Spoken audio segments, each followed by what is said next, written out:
Earlier in the summer, we decided to put up 45 T-posts surrounding our acre homestead. We then added fishing line as wires to go in between each post. We had them separated about 15 to 20 inches apart, maybe even 24 in some places, all throughout our property. I had read about doing this online and we decided to see if this would work and help with our deer problem. Right after we got it installed, we went out of town to spend time as a family and also pick up our silver fox rabbits. The next morning, I woke up to feed our baby and saw this. So here is a huge buck, and he is trying to get into our property. And if you can tell, he's trying and he's hitting the line, and it's confusing him, and he's getting stuck. So he actually never crosses the property line because of that fishing line, and because they can't see it, they don't know what it is, and so they don't know if they can actually pass it or not. So it worked with this buck. But on the other side over here, we have a doe who is on our property, and she actually slipped in between the lines and got onto our property. And at this time, I didn't know if she broke her way through or if she just slipped through. I opened the door, and as the second I opened the door, they both ran off. And so once they were gone, I decided to go out and check the back side of the perimeter of the property to see if she broke the line or slipped through it. And she actually slipped through. The line wasn't broken at all. So that made me think that I should add several more lines in between the lines I already made. So here I've already done that, just making it so close together that there's no way that a deer could slip through. So I did that again, adding wires throughout the entire property, and I also carry an extra spare little container of fishing line so that as I'm walking around the perimeter regularly, I can fix lines like this one that have sagged, or if there have been occasions where I've seen the line become a little bit broken, whether from deer or my kids playing with it. So I do occasional perimeters around the yard. This here we have thrown some weeds over the fence and they broke it. So one problem is that we haven't totally finished off the fence line from the front of our property. So they are still coming in and nibbling at our fruit trees. And we could close off that front section, but I just don't want to. We have future plans for adding different fencing, and I just don't want to put a fishing line T-post gate type thing at the front of our property. So I guess you could say this fence is working and it's working well as long as I stay on top of keeping the lines up if anything gets damaged and fixing and repairing that and just accepting that deer might occasionally wander in where we haven't closed it off entirely. And so I feel like this was worth it for us to do until we get more proper fencing done. And so I've just kind of accepted the fact that deer will be occasionally wandering in, and I'll just deal with that. And next spring, we might change our plans and go from there. But for now, this is working.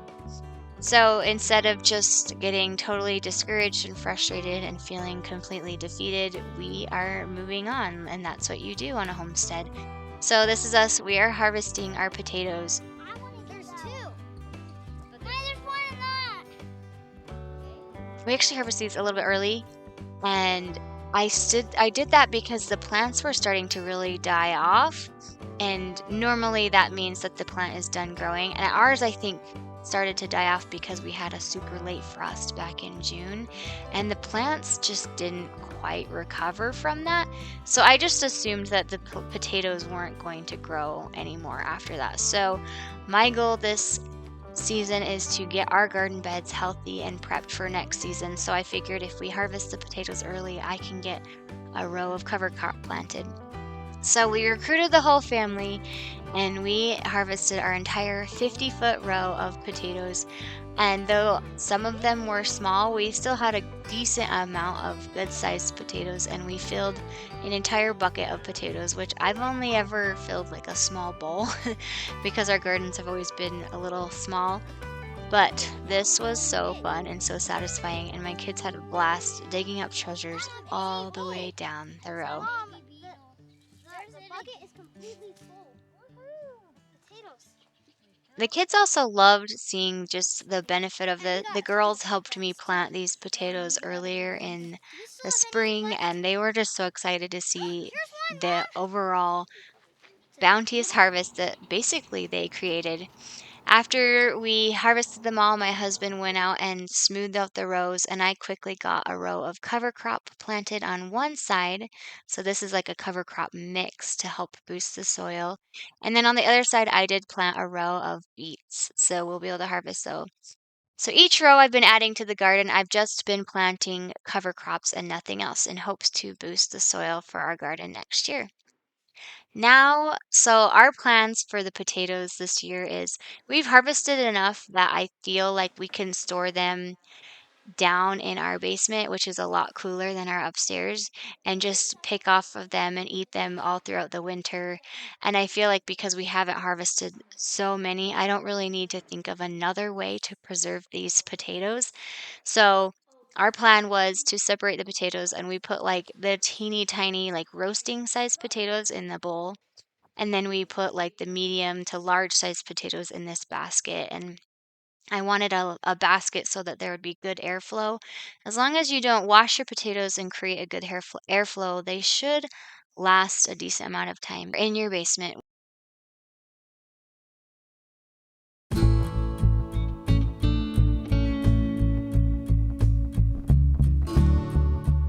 So I know you guys a couple weeks ago I canned pickled cucumbers, and I had complained about how my cucumber plants weren't producing very well.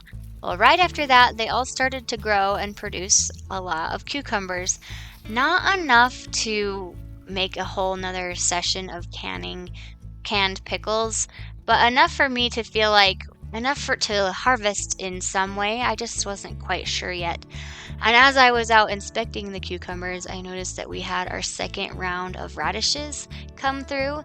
We didn't have as many come through this time because I was going through the process of switching out our watering systems. You can see now I have the DripWorks tubing here. So some of them did not germinate very well, but I still had a decent second round harvest. And so I also needed to figure out what to do with these. It wasn't enough to do any major type of preserving, but more than just like what we would put on the side of our tacos. So, as I mentioned before, a few weeks ago, we canned pickles and we busted open a couple of those recently, and our family loved them. The recipe we followed was delicious. So we broke into 2 jars already, and what I've been doing with those pick with the cucumbers I've been picking is I will just slice them up, and I saved the brine from our old pickles, and we actually put the sliced cucumbers from our garden into that brine, that juice, and let it sit for a few days, and they actually taste so delicious. So I guess this is a really good way to make something like a quick pickle, I guess you could say. So they're not fermented, they just have soaked in this delicious brine. And so that's what I'm going to do today with the cucumber I found in the garden. But I was also curious to see if a radish would taste good inside the pickled brine as well. So you've seen me ferment radishes before. Our family really likes fermented radishes. Well, most of us, I guess you could say. And so a fermented radish tastes somewhat similar to like a pickled radish. It has that vinegary, kind of sour taste. Not as good as a pickle, I would have to admit. So I figured if we like fermented radishes, we'll probably like pickled radishes. So I'm going to do the same method that I've been doing with the cucumbers. I'm just going to quick pickle these radishes and see what it tastes like. We're going to let them sit. I'm going to probably let them sit for like a week because radishes do have kind of a spicier taste, and my family has a hard time with that spiciness, especially our kids, with like a raw radish. And so when you ferment a radish, that taste goes away completely. And so I'm wondering if the same will be for pickling it. So I do want to make sure it sits for long enough to kind of get rid of that spicy taste. I'll let you guys know what we think of it because it does seem a little odd, but I'm again always willing to experiment with these kinds of things, especially if it means preserving a harvest in a smaller way, because there's really no point in me preserving these in like a massive time consuming way because it just wouldn't make sense. So I shoved them down into that brine. I can tag that recipe below. I just followed Melissa K. Norris's pickling recipe. I kind of followed her steps for creating a like crunchy pickle, and the recipe she gives is just awesome. So this is already a jar that I've been shoving like our sliced cucumbers in before, which, in the end it's not very systematic because there are some pickles that have or there are some cucumbers that have been in there for longer than other cucumbers, but our family has been able to figure out which ones are more flavorful because they have like more of a darker color, so you can kind of tell that they've been soaking for longer. So we just, whenever we reach down in the jar, we'll just make sure to pick out ones that look like a little bit of a darker color, and we know that those ones have been pickled for longer and they taste delicious. So I'll let you know how the radishes go, but I do have a feeling that they will be pretty good.